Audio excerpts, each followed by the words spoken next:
Paz do Senhor, igreja. Podemos ficar de pé essa noite.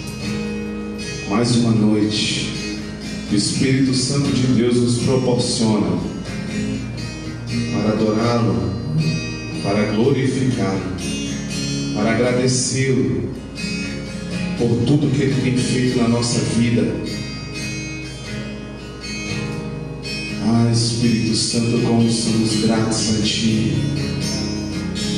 Somos gratos ao Teu amor ágape, que não nos deixa sós. Somos gratos, Espírito Santo, pelo Teu bálsamo, pelo Teu abraço espiritual nos momentos que nós mais precisamos. Nós somos extremamente gratos, Espírito Santo de Deus. Fecha teus olhos aí, desliga ou interrompe toda essa terra. Desliga tudo. A partir de agora é algo espiritual. A partir de agora é algo espiritual. Eleva a sua mente. Fale com o papai. Eu irei fazer uma oração aqui, mas não fique à mercê da minha oração. Ore comigo. Abra sua boca. Fale com Cristo essa noite. Fale com o Espírito Santo de Deus. Às vezes nós saímos de casa querendo ouvir a voz dele, mas nós não nos atentamos que ele também quer ouvir a nossa. Fala com ele essa noite, querido. Curva a tua cabeça aí. Santo, poderoso, adorado, ó Deus, Deus maravilhoso. Eis aqui os teus pequeninos, Pai. Nós não somos nada, não temos nada. A vontade de estar aqui essa noite provém de Ti também. Tudo é Teu, Espírito Santo. Tudo que há de bom em mim provém de Ti. Oh Espírito Santo de Deus, que essa noite algo grandioso possa acontecer aqui nesse lugar. Que ministérios possam ser verdadeiramente restabelecidos. Que corações possam ser convertidos. Que pensamentos malignos possam ser lançados no chão. Pai, que seja uma reunião forte, tremenda. Que novos seres, novas criaturas possam sair por aquela porta para transtornar por onde quer que passe. É assim que nós queremos e pedimos, Espírito Santo. Para onde iremos, se só o Senhor tem a palavra de vida eterna? Eis-nos aqui, Senhor Jesus. Usa-nos, envia-nos para a honra e glória do Teu santo nome. Amém. Amém. Vamos celebrar o Senhor essa noite, querido.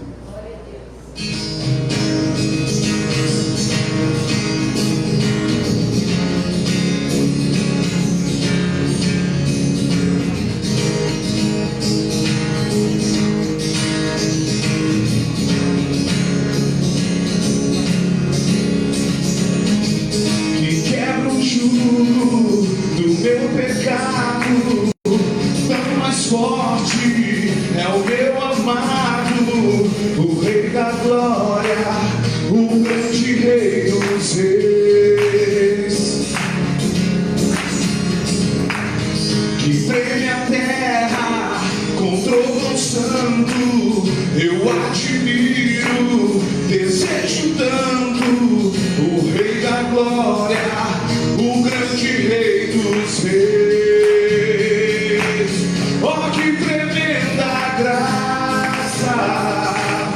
Ó, que falível amor tomou o meu lugar, a minha cruz levou, você deu sua vida e sou liberto em mim. Oh, Jesus, eu canto pelo que fez por mim.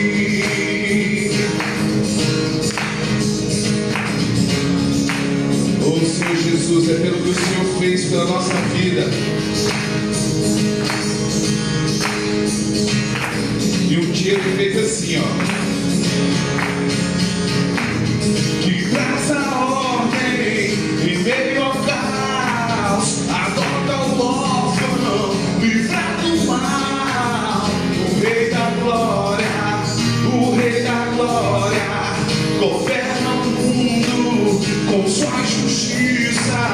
És como o sol, tua face brilha. O Rei da Glória, o grande Rei dos Reis. Oh, que tremenda graça, oh, que falível amor tomou o meu lugar e a minha cruz levou. Você deu sua vida e sou liberto em mim. Oh, Jesus, eu canto pelo que fez por mim.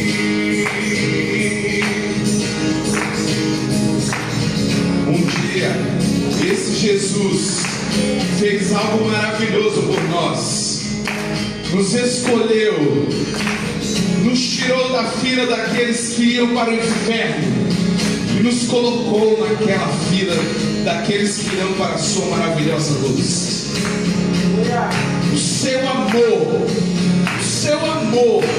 o amor de dar sua vida nos alcançou. E hoje podemos cantar: digno é o Cordeiro de Deus, digno é o Rei que a morte venceu. Digno é o Cordeiro de Deus, digno é o Rei que a morte venceu. Digno é o Cordeiro de Deus, digno é o Rei que a morte venceu. Digno é o Cordeiro de Deus, digno, digno, digno. Oh, que tremenda graça, oh, que falível amor tomou o meu lugar e a minha cruz levou. Você deu sua vida e sou liberto em mim. Oh, Jesus, eu canto pelo que fez por mim. Jesus, eu canto pelo que fez por mim.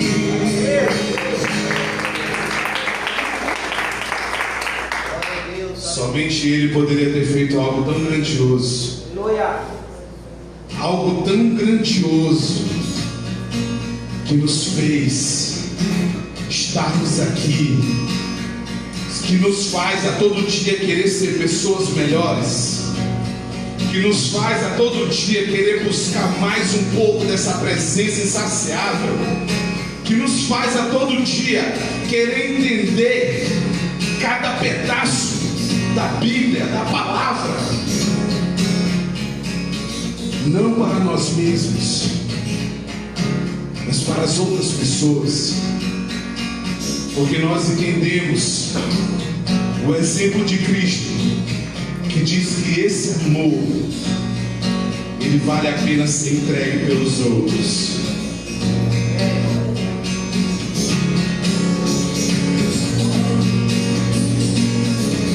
Vamos continuar celebrando assim essa noite. do trono, Senhor, quero levar minha oferta de amor. Diante do trono, Senhor, quero levar meu sacrifício de louvor. As minhas mãos levantar, tua beleza então contemplar. Com meus lábios declarar toda a minha adoração. Se não for pra te adorar, para que nasci?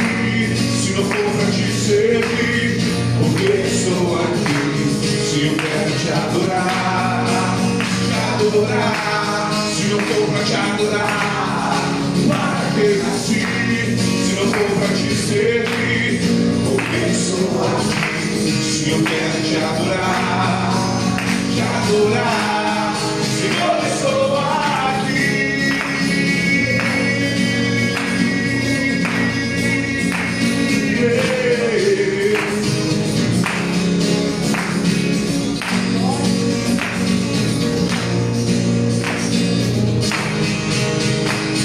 Diante do trono, Senhor, quero levar minha oferta de amor. Diante do trono, Senhor, quero levar meu sacrifício de louvor.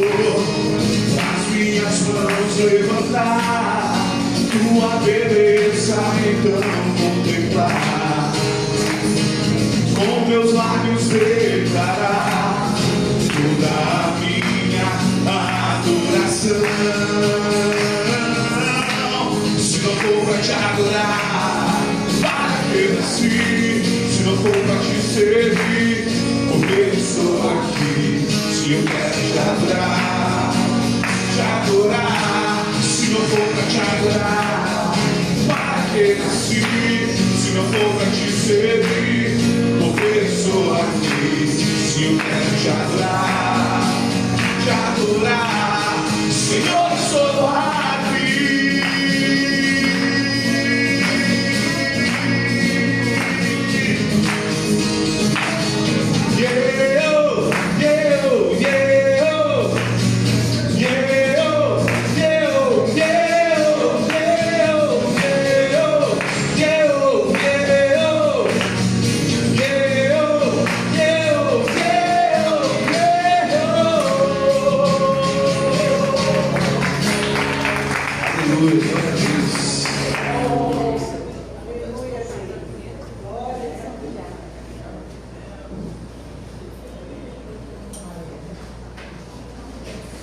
Amém, queridos? A paz do Senhor Jesus Cristo e uma boa noite também. Amém?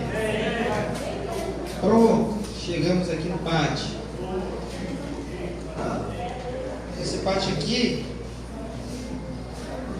ele é o pátio de abril, né?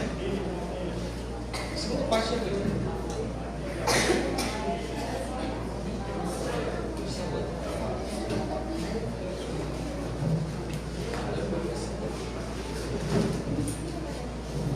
Baixa aqui.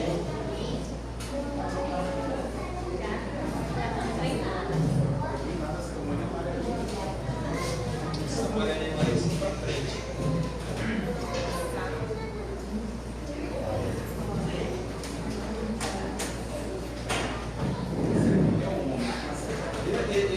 Esses três aqui deixa um responsável lá, que se acontecer uma bronca lá para cair na costa de um deles. Né? E a Alice, a mais velha, tem que ser ela mesmo, tem que assumir essa bronca aí. Amém, querido? Vamos lá. Vamos tentar ser bem objetivos, porque a ideia é que a gente conclua o nosso estudo hoje, né? E aí a gente precisa de um tempo bem legal para que a gente dê continuidade no mesmo nível que a gente começou, tá? Feche no mesmo nível que a gente começou, tá? Então, vamos aqui só passar algumas informações aqui que são de suma importância, né? As nossas orações de quinta-feira, a gente precisa estar atento a elas, né? E sempre presente também, tá? A partir das 19 horas, toda quinta-feira. Próximo sábado é o culto dos homens, então, um culto voltado aos homens aqui. Então, quando nós fazemos esses cultos direcionados a departamentos, os irmãos já sabem, a igreja toda sabe que quando diz que é culto de homens, então envolve todos os jovens homens. Então esses jovens que estão sentados aqui na cela Freedom, somado com os jovens que estão lá na cela Bethesda, né? Os possíveis homens que possam compor os esposos das mulheres da cela Frutifica Débora, somado com os outros convites que iremos fazer, todos precisam estar aqui no próximo sábado a partir das 19 horas, tá bom? Para prestarmos um culto de muita excelência ao Senhor, somente com os homens aqui, será uma bênção. Vamos fazer mais uma vez um culto de excelência ao Senhor, para que Deus possa abençoar, conduzir com todos os direcionamentos do Espírito Santo, né, no coração do Daniel aí, para que os homens possam ser ensinados aqui a querer mais de Deus, tá? No próximo sábado. Aí, uma informação aqui importante é a missão que foi dada às celas nessa temática que estamos, que é a missão dos 70. Né? Assim, já tinha muita coisa bem encaminhada já para a parte social, para a missão voltada a atingir a parte social. Infelizmente, nós tivemos aí uma semana, praticamente 2 semanas e meia, que deixou a gente meio cambaleado, né? As celas meio cambaleadas. Infelizmente, assim, a maioria das celas é composta por membros da família. Nós tivemos a perda do nosso pai, então, de certa forma, cambaleou algumas celas. Isso aqui é compreensível, mas eu queria pedir a todos que retornassem novamente uma organização para que nós possamos colocar o mais rápido possível, porque abril está indo embora, né? A parte social, missão social e a evangelística. A evangelística eu entendo que é mais fácil nós realizarmos, porque a gente pode escolher um sábado, em especial à noite, ou um domingo pela manhã, que é onde pegaremos a maioria dos membros de célula, você que está em trabalho na escola, para realizarmos a missão evangelística.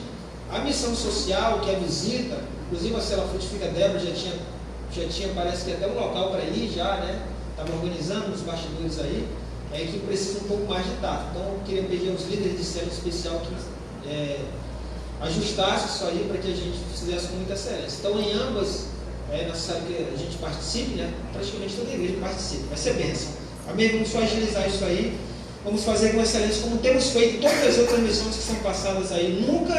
Nenhuma missão foi falhada aqui. Em todos esses anos aqui, de Anos Novos, as temáticas são apresentadas, todas elas trazem missões, são lançadas para as células, e todas as vezes as células fazem, dessa vez não será diferente não. Eu creio, será com excelência. Amém? Deus abençoe a todos aí. Observando aqui de maneira rápida, eu percebo que todos os líderes de células estão, menos a Nazaré, né? Eu não olhei o celular, ela pode ter justificado, então por enquanto já está meia lancha e meia prancha para a notícia, mas não teve informação antecipada sobre a ausência, então a metade dos talentos volta para o Odres Novos. Vamos torcer para que quando chega em casa tenha uma justificativa, ou para a Luciana, para mim, normalmente ela faz isso, né? Quando se ausenta, ela justifica. Amém? Vamos lá. Nós vamos agora, dessa vez, colocar no telão. Nós pedimos a vocês que vocês estudassem o que nós passamos aqui. Foi o primeiro assunto no mês de janeiro, que foi a nossa imersão, a visão reformada. Nós damos assim uma atenção ao que aconteceu no sínodo de Dordt. Já fizemos uma leva de perguntas, valendo talento sobre isso, aí voltamos para a escatologia, aí estamos retornando novamente para o sínodo de Dordt. Pastor, não sei o que é isso, né? Eu acho que nós tivemos também lives? Nenhuma? Nenhum? Não, porque o sínodo de Dordt, todas as outras que vieram, então a Tulip, vocês conheceram a Tulip, todos os 5 pontos lá, né, da Tulip. Falamos sobre os demonstrantes que levaram outra tese lá, que foi chamada de a tese dos demonstrantes. 100 talentos. Os que estavam lá defendendo um lado levantaram uma Tulip como uma contra-resposta ao que os demonstrantes levaram. A Tulip é um acróstico, né? E o que os demonstrantes apresentaram foram 5 pontos também que ficou conhecido como o quê?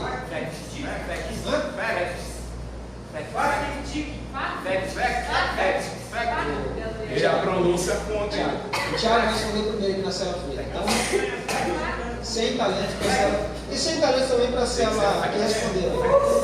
Célula Freedom 100 talentos, célula Bethesda 100 talentos, célula Frutifica Débora 100 talentos, que responderam. Facts, né? Pode ser facts também.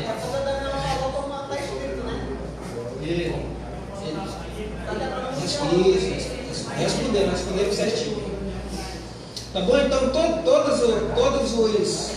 todas as informações que nós tiramos aí, tanto da Tulip quanto do Facts aí, estão ligadas ao sino de Dosh, tá bom? Foi o que aconteceu no sino de Dosh. Tudo isso foi o que aconteceu. Então, vocês vão responder o que nós trouxemos aqui, eu acho que três terças-feiras, eu acho. Tá bom? E aí as perguntas já vão estar aqui, assim para ficar mais fácil, né? Então, na sequência, um de cada vez. Tá bom, então vamos lá. Vamos soltar aqui que é para você não ficar aí perguntando, para a gente ganhar tempo também, tá bom? Então, a Gilma vai soltar aqui as perguntas. Preste atenção, você não precisa escrever. Se quiser, tudo bem, mas dê a resposta. Talvez seja melhor até você escrever para não estar perguntando. Pastor, volta a primeira lá, tá, ou qual é? Não, mas a ideia é essa, a orientação sempre foi essa. Tem que só escrever. Tá bom? Vamos lá, qual é a primeira pergunta aí, Gil? Primeira pergunta, sobre o sino de Dosh. Por que os demonstrantes, após a decisão do sino do que, no caso, eles perderam, né? Os demonstrantes foram banidos de seus ofícios e deportados. Por que aconteceu isso com eles? Os que estavam defendendo lá a remonstrância, né, que foi chamado de Facts, os 5 pontos lá, eles foram tidos como derrotados, eles serão derrotados do sínodo e eles foram banidos de seus ofícios. Alguns eram pastores lá, não deixaram de ser pastores e foram deportados do país que eles estavam. Eu quero saber por que isso aconteceu, por que o negócio foi tão rígido assim. Foi dito aqui. Essa pergunta eu estou fazendo porque foi dito aqui, tá? O motivo de ser tão rigoroso assim, essa punição a eles. Teve um motivo aí.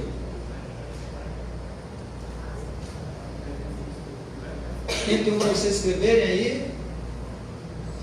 Já? Escreveu? Pronto, vamos para a segunda então. Segunda. O que Pelágio, o monge católico, defendeu em seu debate contra Agostinho de Hipona? O que foi que ele defendeu? Pelágio. O que Pelágio defendeu no debate que ele teve, né, de maneira, foi um debate até acirrado ali, ficou para a história com o Agostinho de Hipona. O que ele defendeu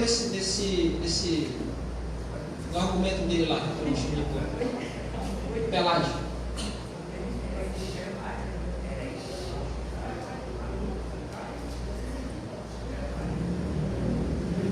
Pronto, já pode passar? Não?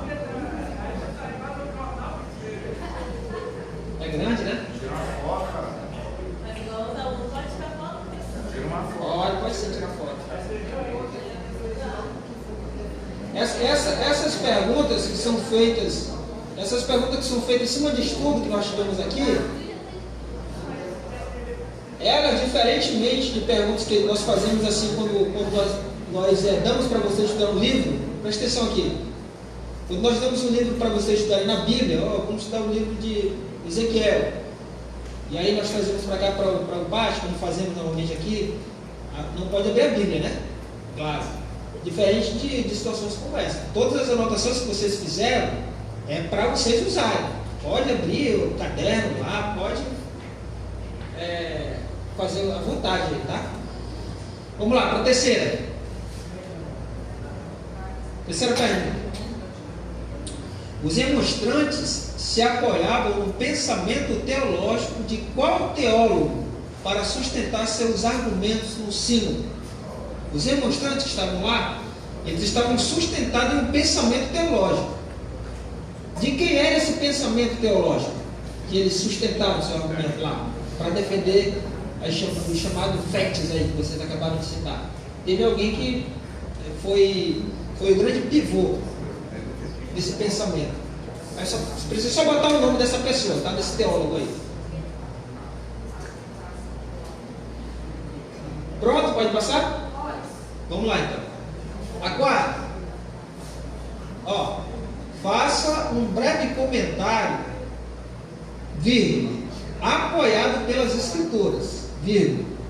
Não é o comentário da cabeça. Faça um breve comentário, vírgula, e tá aí, ó, entre as duas vírgulas. A parte mais importante da frase. Apoiado pelas escrituras, sobre a depravação total. Faça um breve comentário aí, é claro que apoiado pelas escrituras, sobre a depravação total. Nós estamos aqui. Amém? Vamos lá então. São apenas esses 4. Hoje, vocês não perderão talentos. Hoje vocês só poderão ganhar. Então cada pergunta aí poderá valer, de acordo com a resposta, de 500 a 1.000 talentos.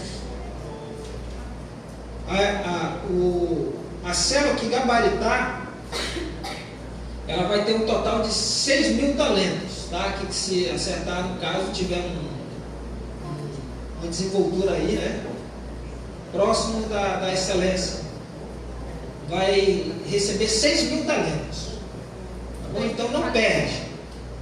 Não perde. Não, só se gabaritar.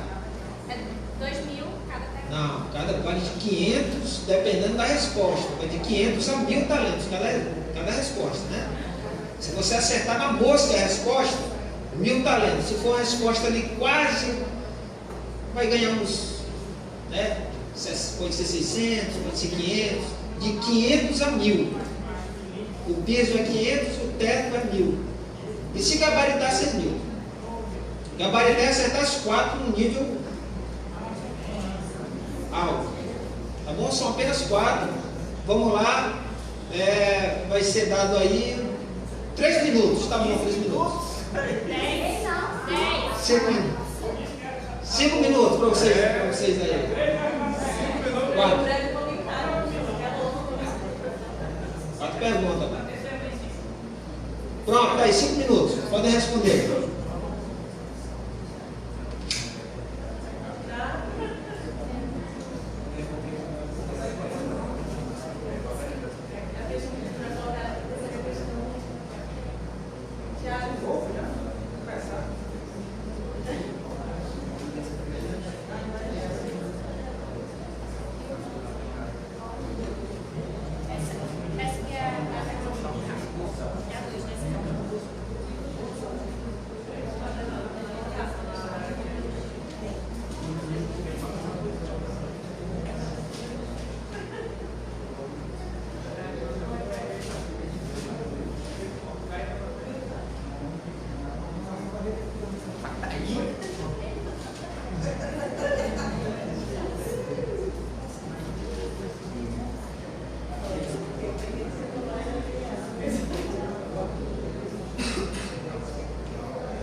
Eita, já vai, né?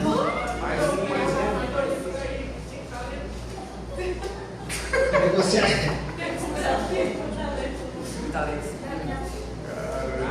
Ok, mais um minuto, gente. Vamos entender.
Acabou, então pronto. Pronto, já deu uns 6 minutos aí. Pode trazer aí. Hoje é mamão com açúcar, hoje ninguém vai perder, só ganhar. Né? Hoje não tem perda, só ganhar. Pode trazer. Luz do Mundo, Freedom, Frutifica Débora e Bethesda. Traga aí na fé. Traga na fé.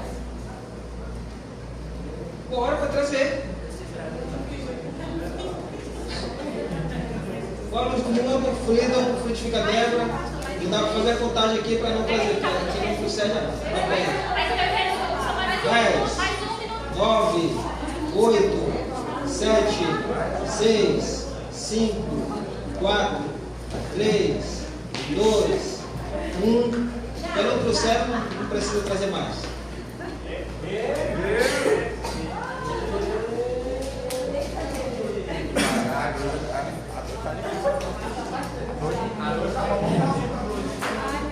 Pronto, vamos lá.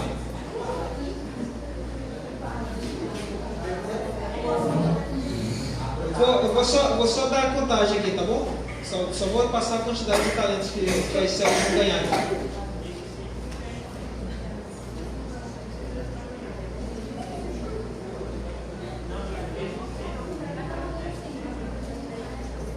Célula Frutifica Débora, vamos lá.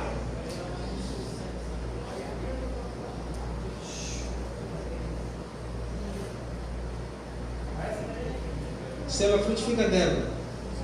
Quantidade de talentos.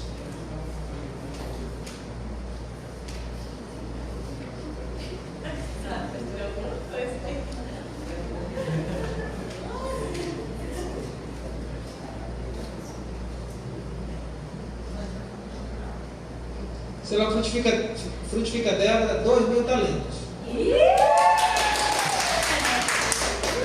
Célula Bethesda.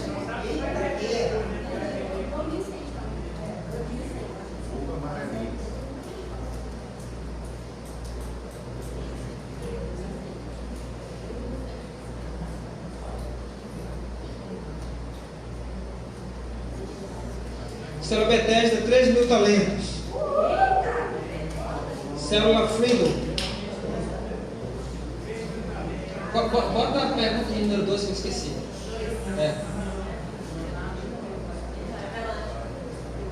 Ah, tá.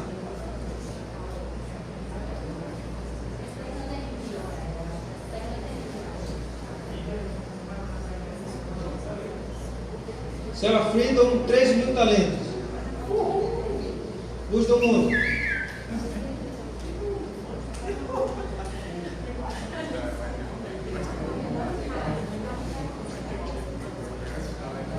Luz do mundo, 2.000 talentos. Não tem choro de nada. Vamos lá. Número 2 aqui, que é somente uma célula respondeu. Somente uma célula respondeu. Foi a célula Luz do Mundo. Parabéns, né? Você não consegue. Mas aí também é que as outras responderam, você não respondeu. Só deixou dois para trás. Só juntar, né? Aí vamos lá. Avaliação, depois avaliação, olhando aqui de maneira rápida, repentina aqui, é uma avaliação boa, tá bom? Avaliação boa do que vocês acabaram absorvendo do que nós passamos aqui.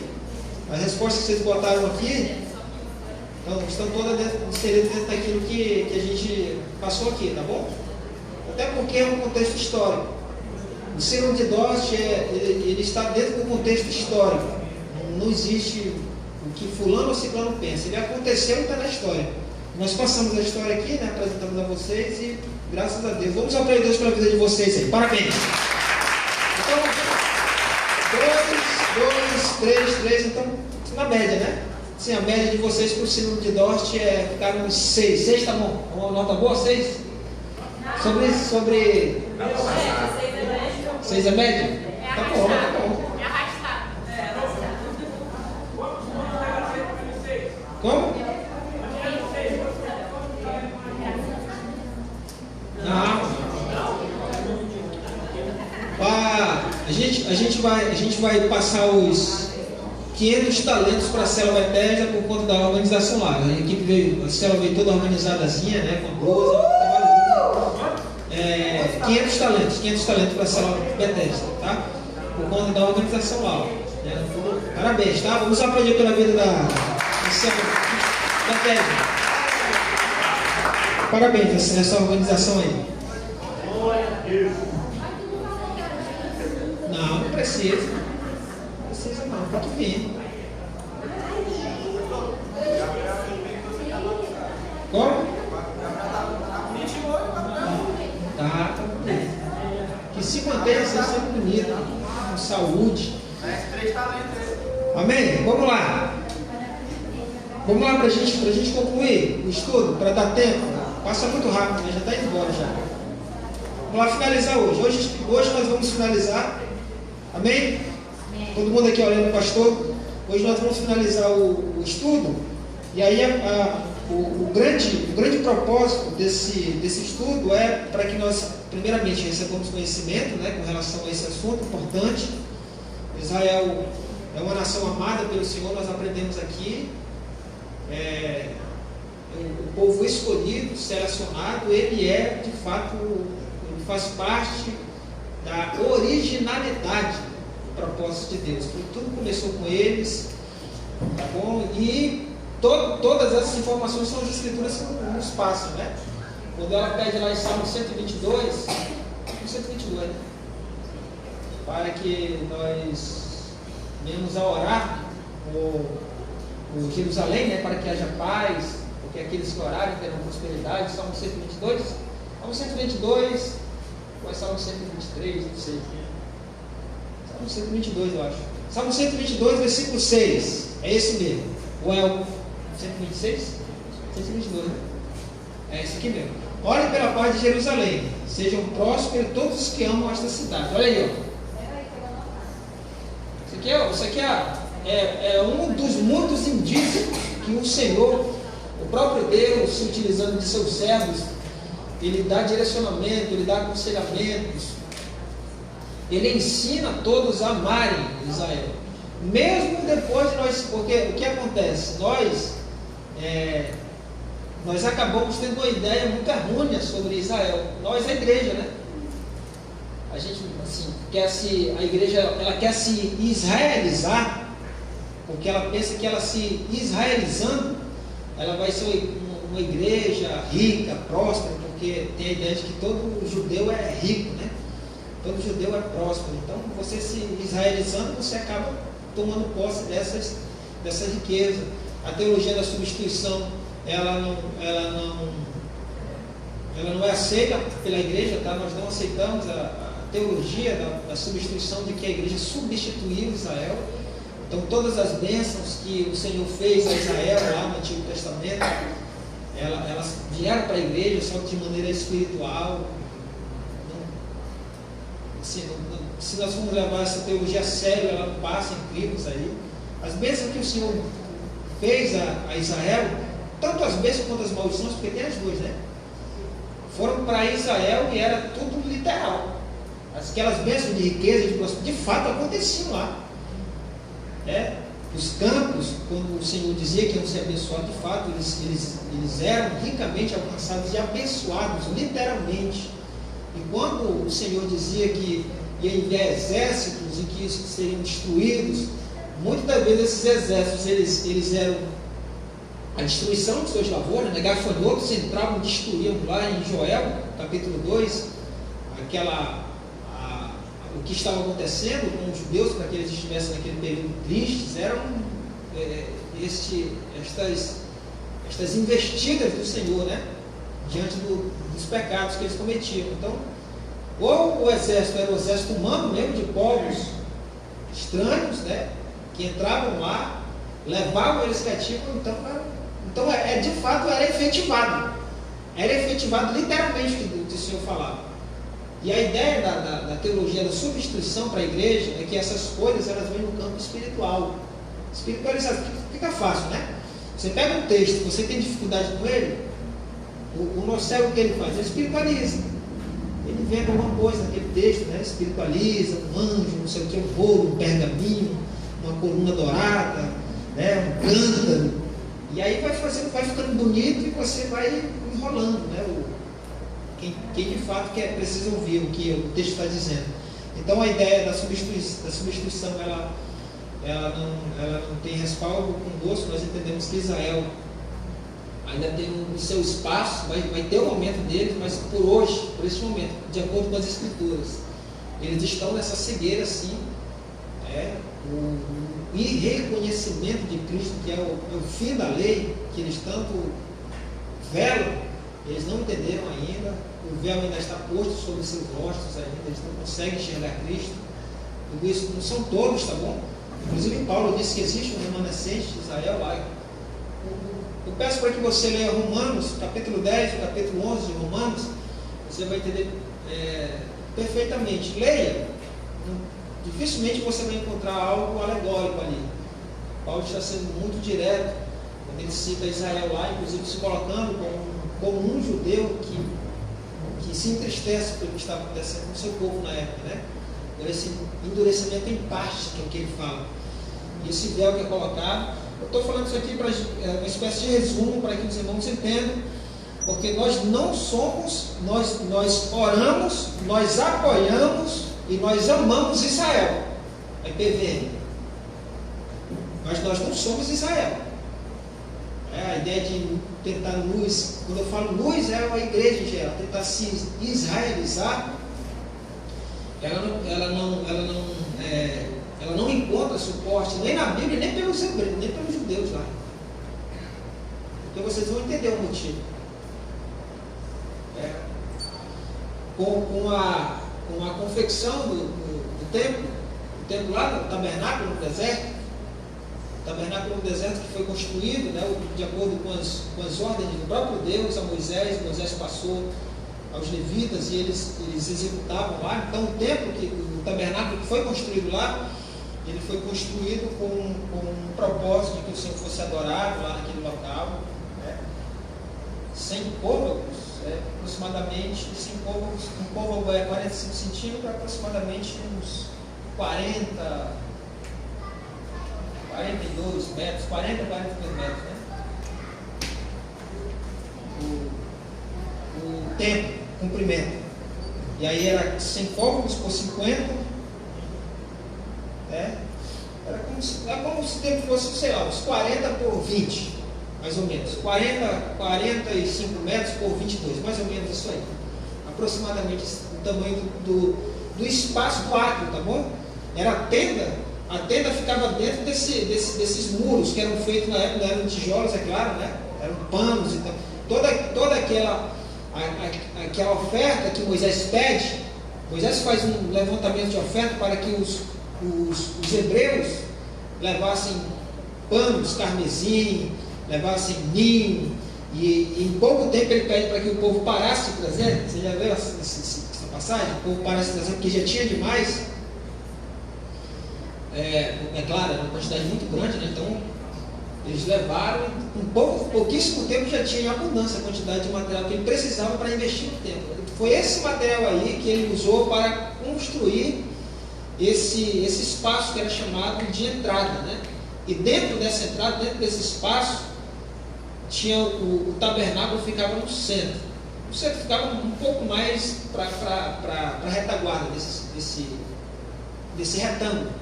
Por que eu estou falando isso? Porque a gente vai aprender aqui que a maneira que nós cultuamos, a nossa liturgia, a maneira que nós adoramos ao Senhor dentro da liturgia que fazemos aqui na igreja, é totalmente diferente da maneira que sempre eles adoraram e que eles continuam adorando hoje.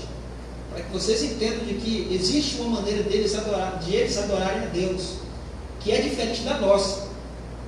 Isso faz com que nós cheguemos à conclusão de que nós não somos Israel. E Israel não é igreja. Então esse tabernáculo ele foi construído. Tu tem aquela imagem lá? Coloca aí, para que vocês entendam. Ele foi construído no tempo de Moisés, né? A equipe toda, é isso aí, ó. É exatamente isso aí. Tá vendo esse espaço aqui? Esses panos aqui, isso tudo eram panos, tá bom? Isso aqui era móvel. Para você ver, quem fazia isso eram os levitas, que estavam responsáveis, a família de Levi era responsável pela administração. Então, os músicos, os sacerdotes, futuramente teriam os porteiros, todos eles eram dessa família, e eles eram responsáveis, somente eles podiam fazer, tanto montar quanto desmontar tudo isso aí, somente os levitas. Esse tabernáculo aqui, ele foi até uma parte do reinado de Salomão, o uso desse tabernáculo móvel. Foi quando Davi, né, o pai de Salomão, teve aquele mal-estar de construir algo que fosse fixo, né, com excelência para o Senhor. Vocês conhecem a história lá, o Senhor não permitiu, e foi Salomão quem concluiu. Salomão conclui, e aí deixa de ser esse tabernáculo móvel aí, e passa a ser o templo de Salomão. É o mais pomposo de todos. Era revestido de ouro, um negócio de excelência. Inclusive eu vi um vídeo que talvez seja o que mais se aproxima do que foi o tabernáculo, o templo de Salomão. Algo muito pomposo mesmo, fez com muita excelência. E aí depois esse templo Salomão foi destruído por Nabucodonosor na invasão, foi destruído o templo de Salomão. E aí depois Zorobabel, né, quando retorna, no período dos persas, ele retorna, ele reconstrói novamente um outro templo, que não é o de Salomão. O templo de Salomão foi destruído por Nabucodonosor. O que Zorobabel constrói, existe o templo de Zorobabel. Então tem o tabernáculo de Moisés, tem o templo de Salomão e tem o templo de Zorobabel. Zorobabel foi um líder que saiu, foi enviado pelos persas, né? E foi levantado como governador dos judeus que estavam em Jerusalém, e ele encabeçou essa construção. Neemias foi um articulador, mas ele foi quem encabeçou. Zorobabel, que era descendente de sacerdote, foi quem encabeçou essa construção. Por isso que foi conhecido como o templo de Zorobabel. Foi um templo mais tímido. Por isso que quando os antigos, os anciões viram, está escrito em Êxodo, viram os alicerces serem levantados, eles começaram a chorar, porque eles viram que não era um templo tão pomposo quanto que eles haviam tido antes. Então trouxe uma espécie de angústia para eles, né? O templo de Zorobabel. Esse templo de Zorobabel, ele teve continuidade. Ele chegou até a época em que nós conhecemos já ficamos conhecendo como o Novo Testamento. Ele teve um investimento pesado dos romanos. Herodes investiu com muita força nesse tempo, querendo mostrar força política. Ele investiu nesse tempo. O tempo começou então a ficar pomposo. Foi nesse tempo que começou com Zorobabel, teve um investimento dos romanos. Esse tempo, inclusive, fica conhecido como o tempo de Herodes, por conta do investimento que Herodes deu. Que ao sair do templo, os discípulos elogiam para Jesus, né? A magnitude do templo, a beleza do templo. Jesus disse: isso aqui, ó, ficará pedra sobre pedra. Foi esse templo aí, esse templo aqui, que começou em Zorobabel, que eu estou citando, e teve investimento romano, de Herodes. E esse templo, que pode ser chamado de templo de Herodes, ele foi destruído no ano 200 talentos. Ele foi destruído no ano... O templo, conhecido como o templo de Herodes, ele foi destruído em que ano?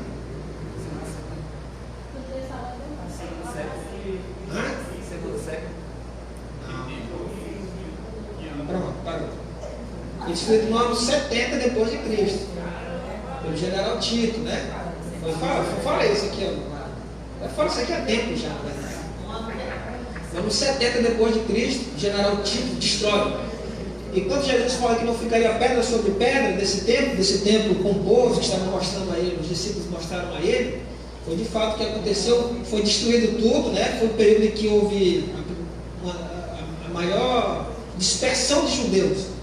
Os judeus foram expulsos de Israel. Tito entrou com o seu exército, matou, estrupou, mandou embora os judeus da Palestina e entregou aos que lá estavam. Por isso que hoje o território tido como da Palestina, existe essa guerra, né? Porque sempre foram os judeus. A Bíblia fala isso. A maior autenticidade que aquela terra lá pertence aos judeus é a Bíblia que dá. Livros, histórias, não, né? Principalmente eu sempre cito aqui o Flávio José, ele fala muito sobre isso aí. Mas eles foram expulsos de lá, e esses que ficaram lá, que hoje são os muçulmanos, inclusive onde era o templo, hoje está a mesquita, né? O Domo Dourado lá, que é uma mesquita e tal. Então eles só deixaram um muro em pé, só ficou um muro desse templo em pé, que é o chamado Muro das Lamentações hoje. É onde os judeus ortodoxos vão lá e passam um período muito longo lá, né? Curvando a cabeça diante do muro. Foi o que sobrou desse tempo aqui. Muita parte que sobrou. Então, eles não cultuam mais no templo. Hoje eles cultuam na sinagoga. Vamos já aprender sobre sinagoga. Isso aqui, ó, é uma representação que se aproxima do que as Escrituras falam sobre toda a organização, as organizações aí dos utensílios. Esses utensílios aqui que nós estamos vendo aqui, exatamente nessa sequência aqui, está perfeito essa imagem aqui, os utensílios, como o Senhor pediu que colocasse. Então eram 6 utensílios. Esses utensílios eram para o povo judeu, para que os hebreus adorassem ao Senhor exatamente dessa maneira. Tá? Daqui a pouco a gente vai ver com mais detalhe os utensílios, mas aqui na frente é o altar de holocausto. Ele ficava exatamente aí na entrada. Os hebreus entravam aqui por essa porta aqui, eles entravam e eles levavam ali naquele canto ali, ficavam os objetos de imolações, né? Eles matavam os animais, ele ficava lá naquele canto mais ou menos, matavam os animais, e o altar de holocausto aí era onde eles sacrificavam os animais. O sacerdote que fazia isso. Então o altar do holocausto ficava bem na frente, exatamente aí, como as Escrituras pedem. Logo depois do altar de holocausto tinha a bacia de bronze. Quando os sacerdotes acabavam de fazer todo o ritual de sacrifício, eles tinham que lavar as mãos nessa bacia de bronze aqui. Está aí ela aí. Ela ficava depois do altar de holocausto, E os sacerdotes lavavam as mãos para entrar na tenda. O primeiro espaço da tenda, ela era dividida em 2 compartimentos, como está aí. Era dividida em 2 compartimentos. Só quem podia entrar aqui era sacerdote. Aqui qualquer um podia entrar, no átrio. Qualquer um podia entrar aí. Aqui só sacerdote entrava.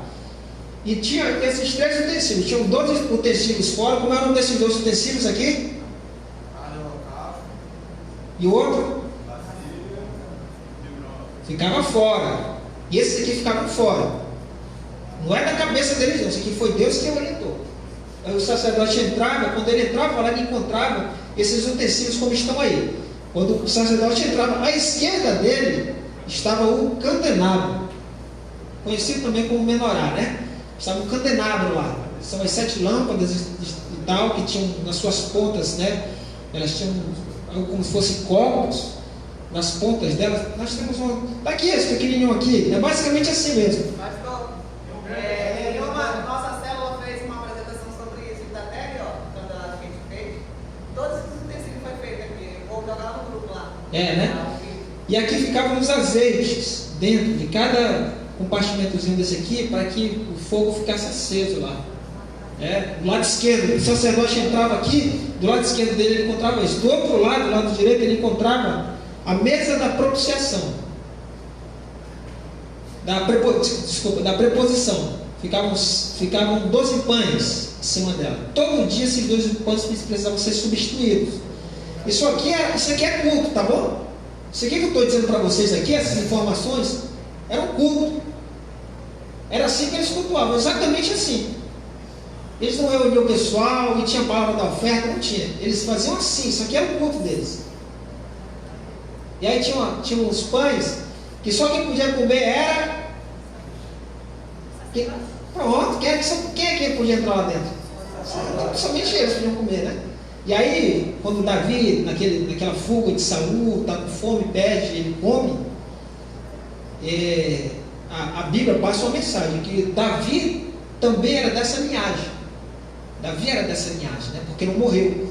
Então estava a mesa lá da preposição, e lá na próxima a divisão lá estava o altar do incenso. Olha lá ele lá. Eram colocadas especiarias e eram queimadas, e ele ficava exalando fumaça o tempo todo, próximo da divisória do segundo compartimento. Aqui o sacerdote ficava. Nesse outro compartimento, não. Esse outro compartimento é o lugar mais sagrado dos hebreus.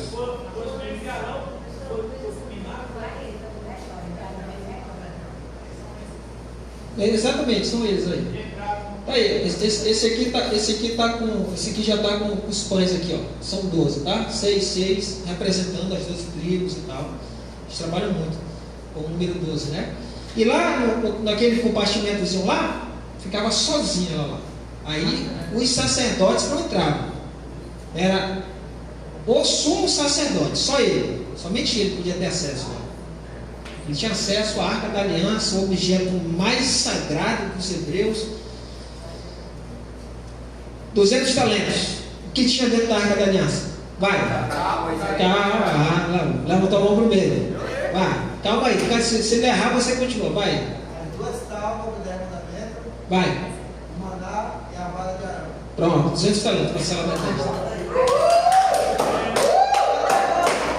Era o que estava lá dentro. Tá bom? Da arca, toda banhada em ouro, madeira de acácia, a tampa, o propiciatório é a tampa, tá bom? Quando você ouvir esse termo propiciatório, é a tampa da arca, que tinha os 2 querubins. O propiciatório é a tampa da arca. Estava lá. Tá, coloca lá as imagens lá agora. Aquelas lá que estão os utensílios. Por quê? Por que eu estou dizendo isso? Porque isso aí são utensílios de culto judaico. Esses utensílios são, está aqui eles aqui, ó. Esses 6 utensílios aí, claro que tem mais, né? Hoje, como a gente acabou tendo acesso a outras informações, e aí tem outros aí que estão fazendo sucesso, mas esses aqui são os principais.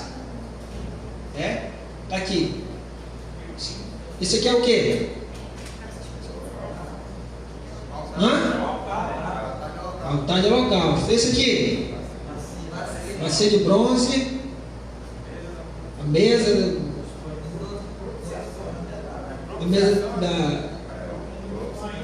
da propiciação, candelabro, altar de incenso e a arca.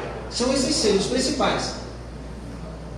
Isso aqui são objetos de culto judaicos. Pastor, quer dizer então que a gente não pode usar? Nós usamos aqui, ó. A gente vem, usa aqui, tem 2 aqui na verdade. Só que a gente, se não usava, Não tem problema. Se a gente resolver não usar mais esses objetos aqui, esse aqui é aquele lá, não tem problema algum. Para a igreja não tem problema. Tem problema para o judeu. Vai. Qual foi que levou fogo estranho, filho de Arão? Qual foi que levou fogo estranho? Nadab e Abiú. Condenaram ou Eles estavam levando fogo. O fogo é no altar, né? Fogo estranho, fogo que não vinha da parte do Senhor, né?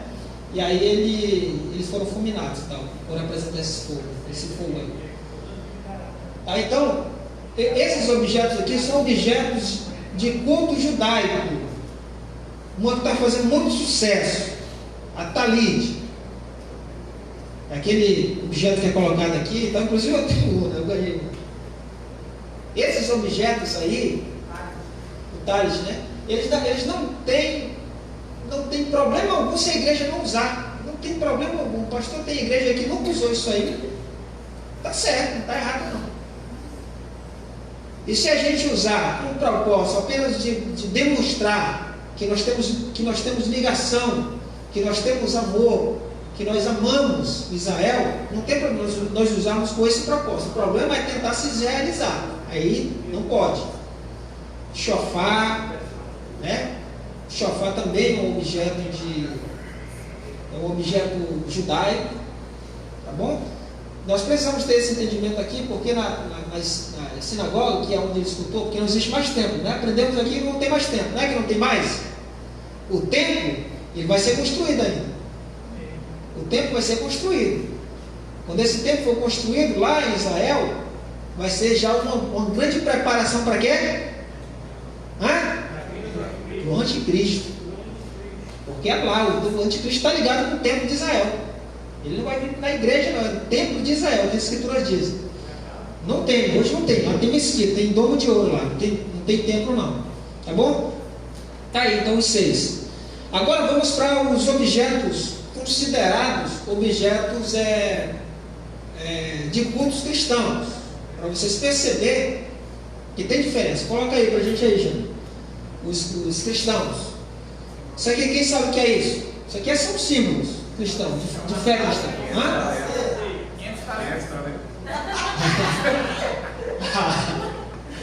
O pão e o vinho. O pão e o vinho são símbolos cristãos. Não é símbolo judaico, não. Isso aqui, se for falar para o judeu, é o pão e o vinho. O que é pão e vinho? Está doido. Falando besteira. Mas isso aqui nós amamos, né? Amamos ou não amamos? Porque isso é símbolo cristão. Outro símbolo cristão. A cruz, a principal. Vamos fazer a principal. Vamos fazer uma cruz aqui, não? Vamos fazer uma cruz aqui em cima. Fazer uma. Eu amo a cruz vazia. É o símbolo, é o principal. É o símbolo máximo do cristianismo. Esse aqui é a cruz. Passa outra aí, gente. Símbolo cristão.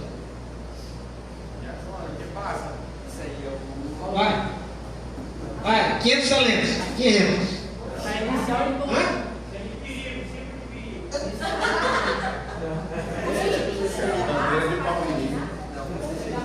Pronto, passa aí, coloca outra aí. Depois a gente volta para isso. Esse aqui não é tão conhecido, mas foi muito.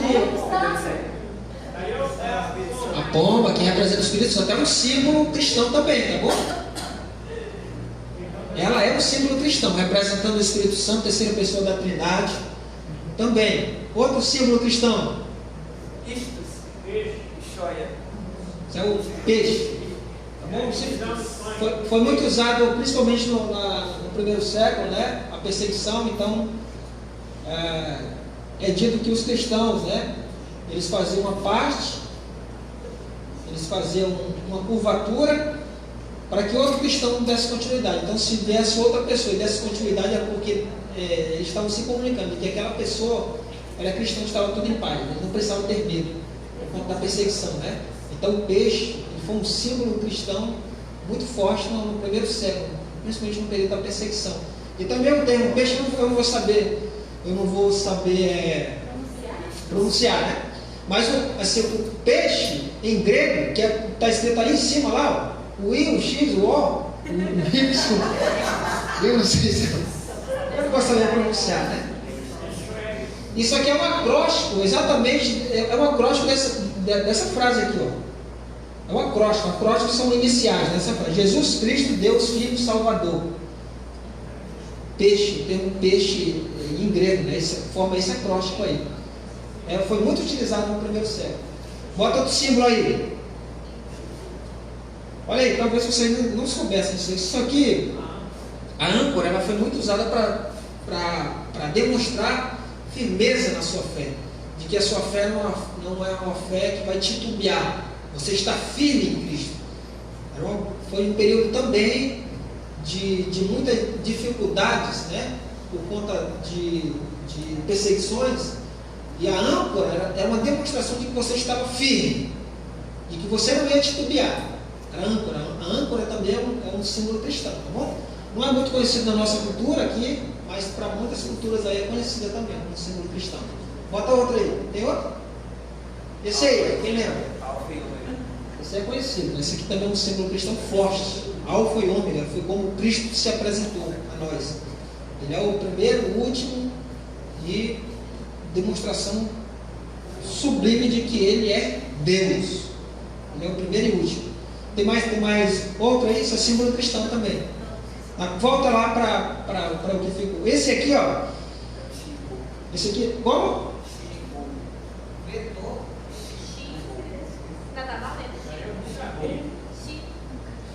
Eu já pesquisou ele, senhor. Bom, Pesquisou? ele viu o Google, né? Não vale mais. Não vale mais, já passou. Já passou. Isso aqui realmente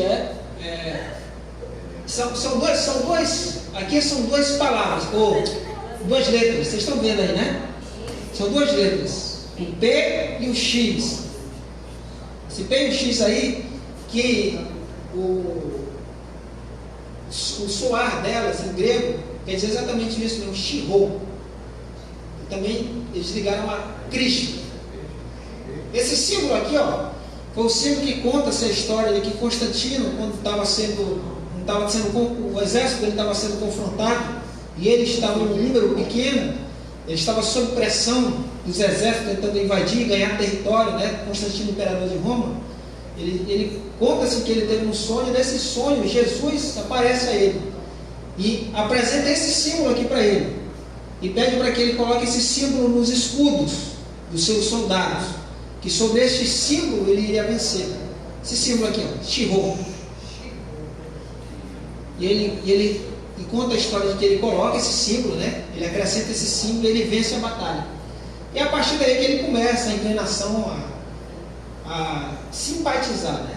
Tem uma controvérsia que eu sou adepto dessa ideia de que ele nunca foi cristão, até pelo histórico dele, ele de fato nunca foi cristão, Constantino, né? Ele acabou se aproveitando dos cristãos da época, né? E aí ele se utilizou disso aí. Então foi um símbolo, na época de Constantino, isso aqui ele apresentou como sendo um símbolo máximo do cristianismo. Né? Essas duas letras aí. Estou trazendo isso aqui para vocês também. Teve muita diferença entre os dois símbolos aí? Os judeus, eles são para nós amados.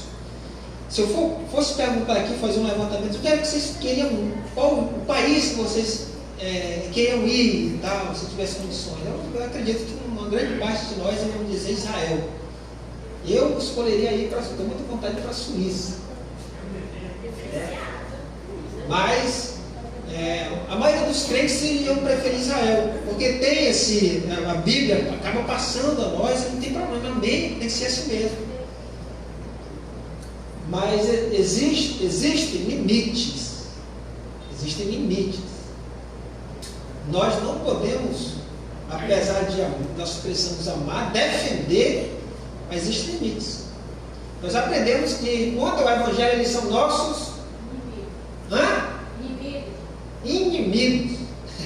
Quem está lendo? Com relação ao Evangelho, eles são nossos inimigos. Olha só o que as Escrituras falam aqui. Pastor, só porque eles não fez, não.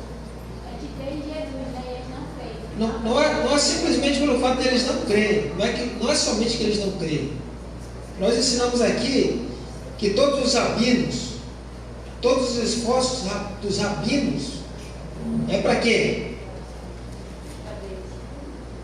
Os esforços deles, nos seus estudos acadêmicos, é para refutar a ideia de que Cristo é o Salvador. Todos os esforços, os estudos dele é tudo para tentar nos refutar. Então, esse amor que nós temos por ele, eles não têm por nós, não. E isso aqui, eu estou falando para você, não é para você. Ah, é assim, pastor, então vamos lá, vamos para a guerra. Eu falei, não levantar a bandeira da Palestina e vamos agora ser a favor, ser contra Israel e a favor da Palestina lá. Não é para isso não, nós precisamos ser maduros nesse ponto aí. Olha o que Cristo fala aqui em Marcos. Coloca em Marcos 13. Fala aí, Marcos. Mas nem todo judeu deixa de acreditar que Jesus é o Messias. Não, tem judeu que crê. É o que Paulo fala. Ele diz que tem um remanescente. Paulo fala que tem um remanescente. Sim. Inclusive, nós aprendemos aqui que no começo da igreja primitiva, 100% dos cristãos eram judeus. 100%. Começou tudo lá. A nossa veia, ela começa com os judeus. E aí nós fomos saindo, nós fomos nos descolando, o cristianismo foi se descolando aos poucos do judaísmo. Até que chegou um tempo em que nós, de fato, nos apresentamos como uma religião independente dos judeus. Nós seguimos, a igreja seguiu o seu próprio caminho. E o judaísmo ficou. Mas nós começamos lá. Por isso que Paulo fala desse apreço que ele tem pelos irmãos dele, que ele, inclusive ele queria que ele não tivesse esse alcance de Cristo que os irmãos dele tivessem. Isso tudo é falado em Romanos 10 e 11. Vamos ler. Marcos capítulo 13, versículo 9. Olha aí. 13 e 9? Fiquem atentos. Isso, está aqui, ó. Presta atenção aqui nesse aqui, Jesus falando aqui para os judeus. Eram os judeus que estavam lá, tá bom? Quem era o público de Jesus? Era 100% judeu, o público dele. Os primeiros crentes eram judeus, todos eles. E ele estava falando para eles: fiquem atentos, como vocês serão entregues, corrigido e atualizado. Tem aí? Isso.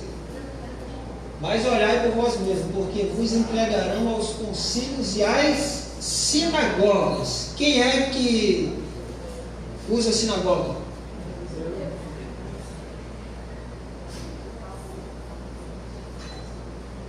Então, esse preparo com relação a um levante dos judeus já havia sido iniciado por Cristo, né? Porque de fato eles foram uns dos que se levantaram com mais força com relação à perseguição. Eles perseguiram muito, principalmente Paulo. Paulo foi um dos apóstolos mais perseguidos.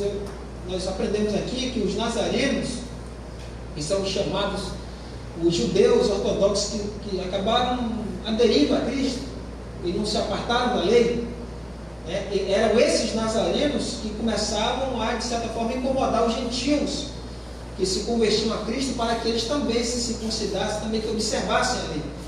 Então esses nazarenos, eles tinham ódio de Paulo. Foram eles que perseguiram Paulo. Foram eles que, lá quando você lê em Atos, lá por altura do capítulo 19, capítulo 20, que é quando eles chegam em Jerusalém, foram eles que fizeram eles armavam meios de levar Paulo para ser ouvido, e no meio do caminho eles matarem Paulo. Esses judeus, eles não tinham as cartas de Paulo como sendo cartas de conspiração. Eles chamavam Paulo de um apóstata da fé.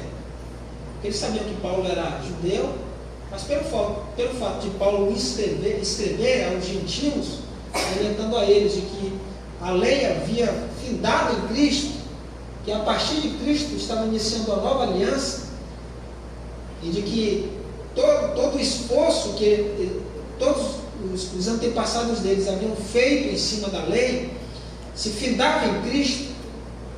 que havia sido inútil, que nenhum deles haviam conseguido, inclusive Gálatas capítulo 2, que é quando ele puxa a orelha de Pedro, né?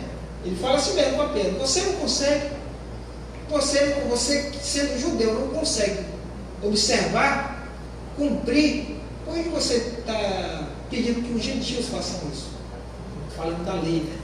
E por conta desse posicionamento de Paulo, que foi um apóstolo assim chamado para atender, né, os gentios, e não pedia a eles, né, não obrigava a eles que eles observassem a lei, ele era um inimigo dos judeus, mais assim, os ultra-judeus, né, que haviam, de certa forma, assim, aderido a Cristo, como sendo o Messias. E eles fizeram uma perseguição muito forte, muito ferrenha nessa época. Então o que lemos aqui em Marcos já era um aviso de Cristo para que eles ficassem atentos, porque eles haviam feito isso, eles iriam fazer isso no caso, que de fato aconteceu, né? Acabou acontecendo com os judeus. Quando Pedro vai falar lá no discurso, ele diz: olha, vocês, falando para os irmãos dele, para os judeus, vocês mataram Jesus, vocês mataram Cristo. Aí eles respondem: o que nós poderemos fazer então, quando houve o apelo, né? Pela primeira vez não foi o pregador que fez o apelo, foi o público que fez o apelo ao pregador. O que nós podemos fazer? O que nós podemos fazer então? Foi quando ele disse: olha, vocês precisam ser batizados, né? Terem Jesus e tal. Naquele dia foram quase 3.000 almas, né, convertidas.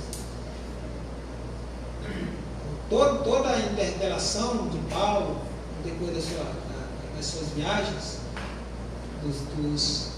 das suas pregações, era com essa preocupação aí, de que Cristo havia trago a graça, e a graça também não é isso aí que muitos falam, né? Esse liberalismo não é isso. A graça, ela tem as suas exigências também, que são muito duras, né? Também. Mas isso acabou trazendo esse ódio. Por isso os judeus hoje em dia, os judeus ainda continuam assim. Qual é o posicionamento dos judeus? Os judeus ortodoxos, que são aqueles que usam roupa preta, né? Que é um estilo deles, roupa preta, chapéus, ou então o kippah, né?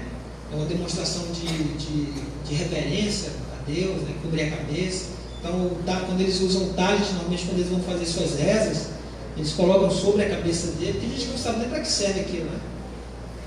Usam aquilo porque está na moda, né? Usar aquilo e tal, dar uma demonstração de autoridade para alguém que usa. E eu estou acabando de dizer, vocês sabendo o propósito, por exemplo, a gente sabe que isso aqui não pode entrar na mesa da Santa Ceia. Por quê? Porque Santa Ceia são símbolos que não tem absolutamente nada a ver com o cristianismo. Pode colocar uma arca da aliança na Santa Ceia? Na mesa da Santa Ceia? Hã? Pode colocar? Pode. A gente tendo esse entendimento, pode colocar, e se não tiver, pastor, o símbolo da arca da aliança lá na mesa da ceia, um culto que nós fizemos aqui, nós temos aqui, ó, o símbolo máximo do cristianismo. E se do outro lado não tiver a arca da aliança? Está esperto, vamos abrir Deus para ver do varão lá, está esperto, porque nós não somos judeus. É muito importante nós aprendermos isso aqui. Se nós aprendemos isso aqui, nós amamos Israel, amém? Nós temos que orar por Israel, mas nós não somos judeus. A nossa maneira de adorar o Senhor não é a maneira que eles adoram. Em uma sinagoga, para você iniciar lá o ritual, é preciso ter no mínimo 10 homens adultos. Não pode contar com criança, não. Se tiver 9, não dá para começar, não pode começar. Só começa quando tiver 10. Teve 10 adultos, então começa o ritual que eles fazem, né? A reza, toda a liturgia que eles têm lá, né? Que é diferente da nossa liturgia. Eles são muito apegados ao ensino mesmo, por isso que eles entendem da história deles. Eu falei que eles têm uma vantagem sobre nós. Qual é a vantagem que eles têm sobre nós? Hã? Eles têm uma vantagem sobre a igreja, é um período, eles são mais velhos, são mais antigos que nós. Na contagem do calendário judaico, nós estamos no ano 5.000 e pouco, calendário judaico. Porque eles não falam, toda vez que você vê o termo antes da era comum ou depois da era comum, quando eles colocam esse comum, quando esse ser não é Cristo, eles se utilizam do termo comum, é porque ou é judeu, ou é testemunho de Jeová, ou é um herege qualquer. Eles falam antes da era comum, depois da era comum. Que nós conhecemos antes de Cristo e depois de Cristo. O mundo foi um antes de Cristo e é outro depois de Cristo. Assim é dividido até o calendário, na maior parte do mundo. Então eles têm esse rito que é diferente de nós. Alguém tem alguma pergunta sobre os judeus? Alguém ainda quer ir para Israel? Quem ainda quer ir para Israel aí? Pronto, não tem que mudar não, é para querer, né? A gente vê aqui no Brasil, aqueles que se convertem ao judaísmo lá, usa aquelas touquinhas, aquilo é judeu? Não, claro que não. Um judeu. Mas aqui no Brasil ele tem as mesquitas que eles fazem? Tem sim, claro que tem. Aqui eles são chamados judaísmo messiânico, né? Só conheço um judeu que é israelita, que mora aqui na redenção ali embaixo, aí ele anda com aquele negócio na cabeça. Mas ele é judeu? Judeu. Porque o judeu, como é que é? Como eu falei aqui, como eu expliquei para vocês, um judeu, eles são extremamente exclusivistas. Eles são patriotas.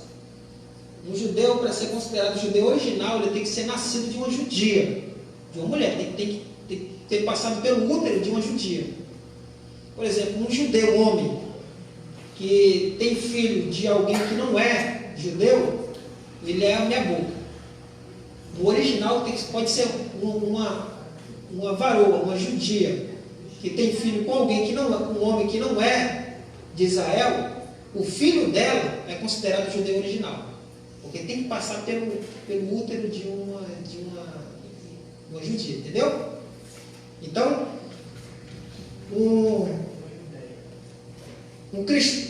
uma pessoa qualquer que se converta ao judaísmo, ele vai ser o quê? Ele vai ser só um convertido ao judaísmo. Ele não vai ser judeu, tá bom? Ele não é judeu. Prosélito, pode ser prosélito também, mas judeu não. Se um judeu se converte ao cristianismo, como ele é chamado? Crente, um cristão. Mas se um cristão resolve endoidar e ir para o judaísmo, ele é chamado de quê? De doido, tá certo? De doido. Pode ser doido, mas não judeu. Primeiro, não sou eu que estou dizendo, é eles não querem. Eles não querem, não é assim, para ser um judeu é necessário. Eles não querem se misturar. Não, nesse ponto eles estão certos. Eles estão certos, porque eles ainda têm esse. Porque o véu está posto sobre eles, quando eles lêem as escrituras, porque está tudo muito claro. É tudo muito claro, até para uma pessoa que não tem um nível muito alto de estudos. Ao ler as escrituras, o Espírito Santo consegue demonstrar Cristo, eles conseguem enxergar Cristo nas escrituras. Mas o judeu não consegue isso. Eles não conseguem. E a resposta está porque o próprio Deus fez isso. E o remanescente que tenha o entendimento, que consegue enxergar Cristo e tal, Paulo era um deles. Existem judeus hoje, de fato convertidos, que foram alcançados pelo Senhor. E quando ele disse que na vida dele, os judeus, o judeu daquela geração, é claro. Quando é dito lá que os judeus serão salvos, é aqueles que estiverem lá naquela geração. Não é os que estiverem mortos serão ressuscitados, não.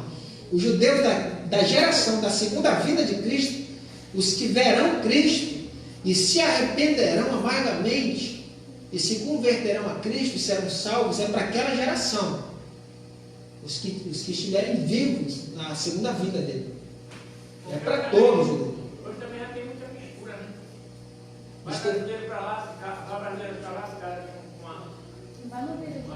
um judeu, com uma não, isso aí sempre houve, mano. A diáspora, conhecida como diáspora, né?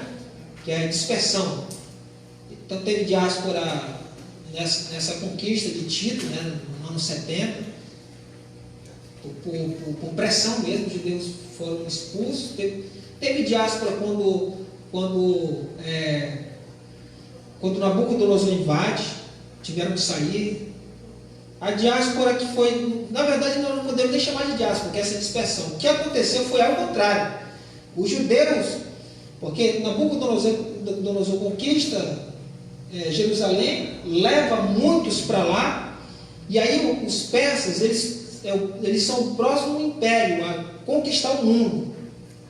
E eles conquistam também, eles vencem os babilônicos. E eles são mais brandos com os judeus. Inclusive eles são bancados. Nós aprendemos aqui, né, que quem bancou a reconstrução do templo, dos muros, foram os persas. Eles bancaram. Eles mandaram Zorobabel ir, mandaram Neemias e bancaram mesmo. E alguns judeus não quiseram voltar, ficaram lá. Eles ficaram lá na Pérsia, porque eles não eram maltratados. Foi daí que eles começaram até a perder o dialeto dele. O aramaico foi um resultado desses judeus que ficaram lá na Pérsia. Eles voltando, eles já não tinham mais idioma natural. Então eles começaram a falar o aramaico, que é outra língua, que não é o hebraico, que foi essa língua que foi adquirida nesse cativeiro com os persas. Vocês entendem? Que era a língua deles, a língua dos persas. Jesus falava aramaico. Paulo falava aramaico, ele fala em aramaico, quando ele faz a defesa dele é em aramaico. Então, essa diáspora, ela sempre aconteceu, ela sempre ocorreu. Quando nós aprendemos aqui que os judeus que estavam lá em Atos, o público que estava lá em Atos, eles eram judeus, que haviam ido para esses locais, expandido por todo o canto do mundo, estavam voltando, porque mesmo eles estando longe, em outros países, em outros locais, eles sempre se reuniam nessas grandes festas, principalmente as 3 grandes, né? 500 talentos, as 3 grandes festas judaicas. Começou aqui, vai. Começou aqui. Se tu disser, tu ajudar ela. Vai. Tabernáculo? Colégio?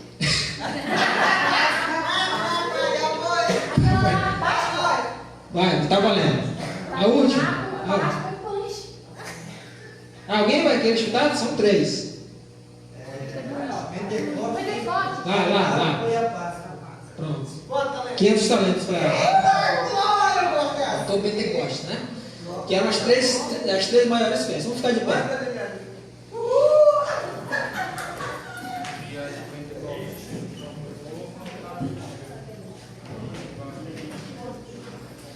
Então o Pentecostes ele era 50 dias depois da Páscoa, né? 50 dias depois da Páscoa era o Pentecostes, porque foi no dia em que o Senhor entregou as tábuas para esse aqui é um dia muito especial para o judeu. Eu esqueci o termo que eles usam para esse dia, porque foi o dia em que o Senhor entregou as tábuas da lei para Moisés. Foi o dia que eles consideram Pentecostes. E aí os judeus, toda a diáspora, estavam centralizando Jerusalém. E foi quando houve aquele discurso lá, e os judeus que haviam nascido em outro local lá, acabaram se convertendo ao cristianismo. Que na época não era conhecido ainda como cristianismo, né? 50 dias. A Cristo. Como? O Pentecostes era 50 dias. 50 dias depois da Páscoa. Amém? Vamos lá? Vamos. Coloca aqui, por gentileza. Mas eu falar, seu Jainari. Vamos orar ao Senhor apresentando as nossas vidas, louvando por esse estudo maravilhoso, que vocês possam ter adquirido o conhecimento necessário, né? Para continuar amando ao Senhor, né? Ao seu povo eleito, Israel, mas não esquecendo de quem somos. Nós somos a igreja. Nós somos a igreja, tá bom? Nós temos a nossa história. É menor do que a história de Israel, mas é uma história muito rica, a história da igreja. Nós temos muita coisa na qual nós devemos nos alegrar. As principais dela é essa aqui, ó. A principal é essa aqui, a cruz vazia, é a principal. Então, que possamos ter, até a Bíblia também, né? Que é um forte, né? E aí, tá bom? na próxima terça-feira nós já iremos começar um outro estudo, iremos falar também sobre um tema muito importante. E vamos dar um livro agora para você estudar, tá?